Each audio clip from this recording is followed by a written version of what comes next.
Ladies and gentlemen, I am excited for this. In today's video, I will be going through 50 reasons why Friday Night Smackdown on Fox is the absolute worst wrestling program we see on a weekly basis, and why Bruce Pritchard, or Bruce, and everyone who books the show and is in charge of it, Kevin Dunn, Vince McMahon, all the Stooges, they're doing an absolutely terrible job at this show. This is just the culmination of 6 months of frustration with this dreadful program. Genuinely, as a wrestling show, this is insufferable to sit through, so I've constructed 50 reasons, and just for a little disclaimer heads up, these reasons took a combined 20 minutes to write down all 50. They were just coming at me off the top of my head. It was this easy to think of 50 reasons. Literally, normally 50 reasons are hard to think of. This, it was not. Okay, there are so many reasons why SmackDown's insufferable. So, with that being said, let's just get into this video. I should be up here for a SmackDown review later on tonight, so you guys will see that. But without further ado, 50 reasons why SmackDown sucks. So, kicking us off at number 1. You guys know, if you've been watching the videos, you'll know exactly what number 1 is. Number 1 is Bruce. Bruce. This guy, he's a complete clown. A complete yes-man stooge clown. As far as creativity, he has absolutely none of it. And if he does have creativity, he sure as hell isn't exhibiting it on SmackDown. Okay, Bruce Pritchard. Whether Vince writes these shows fully or not, he doesn't have enough, pull. And if he does have enough pull, he's just doing what Vince wants. So, whatever. Bruce, complete clown. Reason number 1. So, moving on. Reason number 2. Overproduced. This show feels so unorganic. It's so, TV orientated. It doesn't feel like you're watching, a pro wrestling show. It just feels like this just weird, I guess sports entertainment, but even then, it just feels so, adopted for TV. I don't know, if you watch the shows, you know what I mean.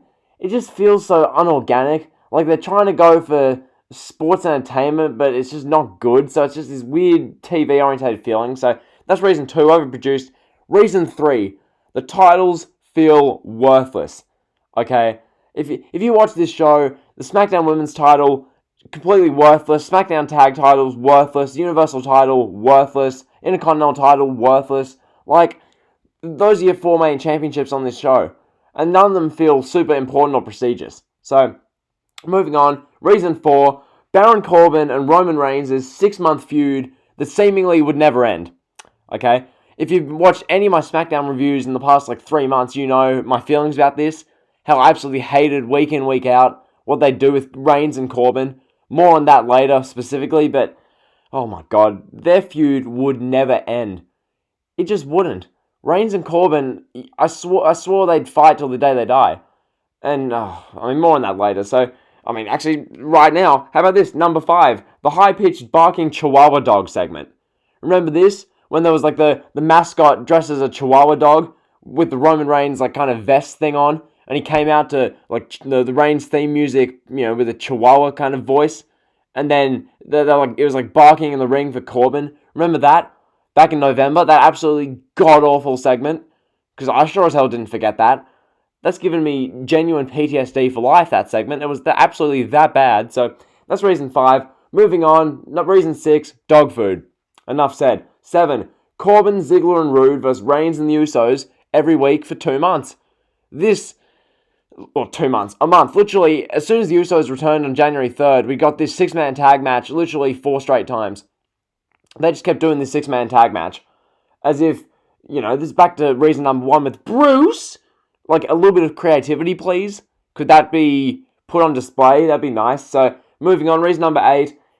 Just people return, superstars, wrestlers, whatever. They return, and immediately they don't feel special. So, Sheamus, John Morrison, the Usos, now Jeff Hardy. And we're probably going to see it with Paige as well. All these people have some name recognition, come back, and they're just ruined. They don't feel special at all. It's just, how does this show manage to ruin everyone?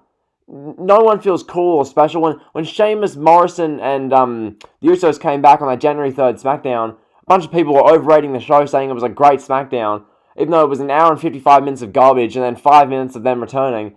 And then within 2 weeks, no one cared anymore. They'd ruined all of them. So, Yeah, that's reason number 8. Number 9, Gronk. Enough said. Reason 10, keeping Mustafa Ali off of TV for months for literally no reason. Okay, there is no reason why Mustafa Ali got split up from Chad Gable, and he's now just been off TV. And I don't care that a little glitch thing shows up once every SmackDown, therefore he's coming back. He should never have been off TV these months anyway. Okay, why was he taken off TV? Do you know? I don't think anyone does besides Vince and Bruce.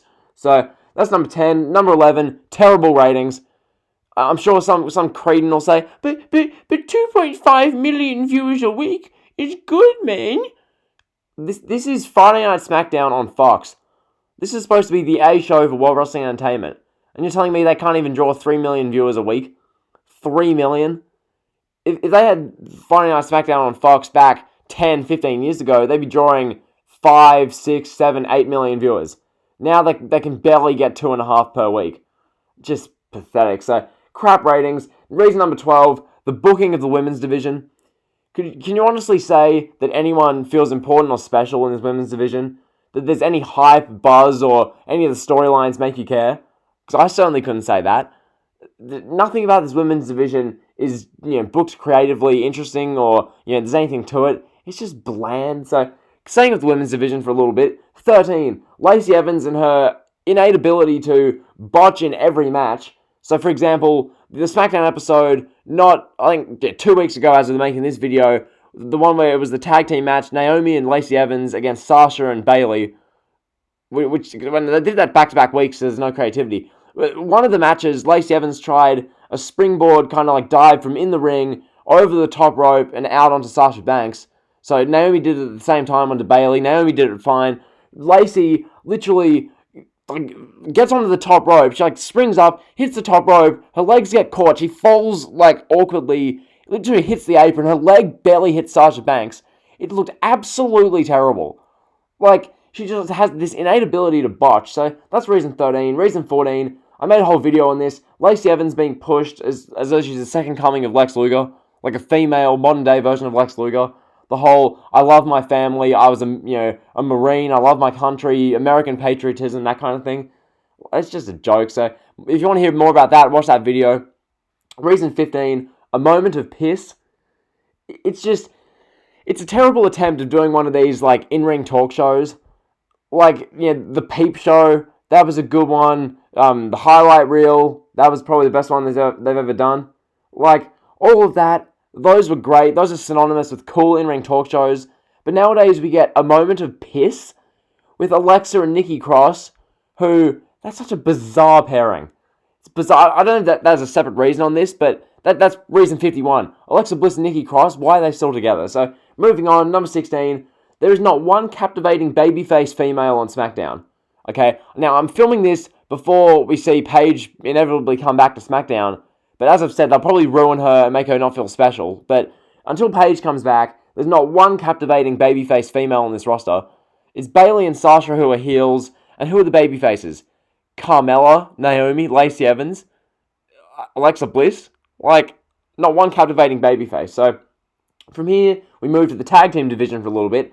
Number 17, Miz and Morrison, literally, winning the tag team titles at Saudi Showdown, then losing the next night in a match to the Usos in a tag match, and then the next week on SmackDown, losing in the gauntlet match in the middle of it. So, they won the titles, and then the next 2 matches on TV, they lost. Way to make them feel absolutely worthless. Bruce! Okay, so reason 18, saying with Miz and Morrison, that god-awful catchphrase, Miz and Morrison, hey hey, ho ho. Did a 4-year-old come up with that? Sure as hell feels like it. Reason 19, moving on, the New Day. They don't feel nearly as special now as they used to. Going back to everyone feeling worthless on this show. They used to feel so cool and entertaining and exciting. Now they just don't feel that at all. Partly because Xavier Woods is injured with the Achilles, but at the same time, it's also on the booking. Kofi and Big E can be very entertaining if they want to be, but they just don't feel any special or cool at all. So, reason number 20, moving on. There's never a truly great match on SmackDown. Okay? This show, the last great match I can think of was Daniel Bryan, Adam Cole, and as I'll talk about later, that wasn't even supposed to happen. Okay, under the thumb of Bruce and Vince, did this show not one great match. Like, some people say, oh, but the tag team gauntlet match. No, it wasn't. Just because it's a long match doesn't mean it's a great match. Don't give me that crap. There's no just great matches on this show. And they have the roster for it. So, anyway, 21. There's never a truly must-see angle on SmackDown either. There really isn't. There's nothing that you have to think, oh my god, guys, go out and see this right now. You must see it. Like, Cena and Wyatt's promo last week was pretty good, but that was like some must-see angle. Like, nothing they do is must-see. Staying with that, reason 22, there's never a truly must-see moment. So, your last one was, 21 was never a must-see angle, 22, never a must-see moment. What's happened on SmackDown that you think, I have to see that? Like, you see in, like, a review that this happened, then you go out and watch on the YouTube channel because you have to see that. Like, what moments? What, Baron Corbin being, poured dog food over? The Chihuahua dog segment? Cain Velasquez and Brock on SmackDown? Like, what on SmackDown has made you as a fan want to go back and watch it? So, moving on, reason 23, the theme song, Are You Ready for a Good Time by AC/DC. As I said in the SmackDown review a couple of weeks ago, possibly the most contradictory possible song to play in this situation. Are you ready for a good time? Are you ready for a good time? Bruce, can you please book a show that would allow me to have a good time? Because I'm miserable watching these shows. These shows are downright depressing. So, moving on, reason 24, the crowd, going back to reason number 2 with how unorganic the show feels. This one, the crowd just feels so unorganic because given how much Kevin Dunn plays with the crowd mics and the reactions, you don't know how much of it is genuine, how much is the crowd being piped in. Like when Lacey Evans and Roman Reigns get cheered primarily, how much of that is actually them being cheered, and how much is just Kevin Dunn in the truck turning up the crowd volume? So I don't know, it feels unorganic. 25, the Saudi Showdown burial of the Fiend. I mean, I've made like 3 different videos about this, having the Fiend, the hottest character in the company, by far, the coolest, most fresh character you've had in decades, in years, in the PG era, will go into Saudi Showdown after literally 8 months of squashing all of his opponents quickly and being so dominant, having Goldberg hit 3 spears and a suplex, I'm not even going to call it a jackhammer, the suplex, pinning him in 3 minutes in Saudi Arabia, taking the Universal title from him, and making him feel worthless. Now when The Fiend's fighting John Cena, I don't really care as much about The Fiend.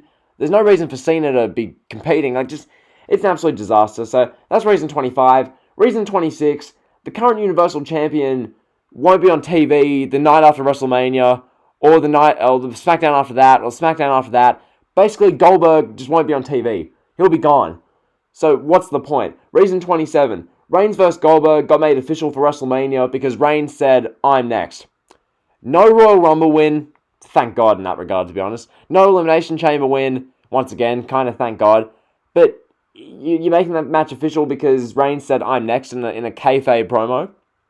So, by that logic, you could have had Drew Gulak come out there, say, I'm next, and have the WrestleMania match. You could have had Grand Metalik come out and say, I'm next, and get the match. You could have had, God knows, take a pick, Nikki Cross come out and say, I'm next. Like, you see the point? That's not how you sell a WrestleMania match, saying, I'm next. What happened to earning title matches? Oh, wait, Roman had leukemia, so I guess a title match. Okay.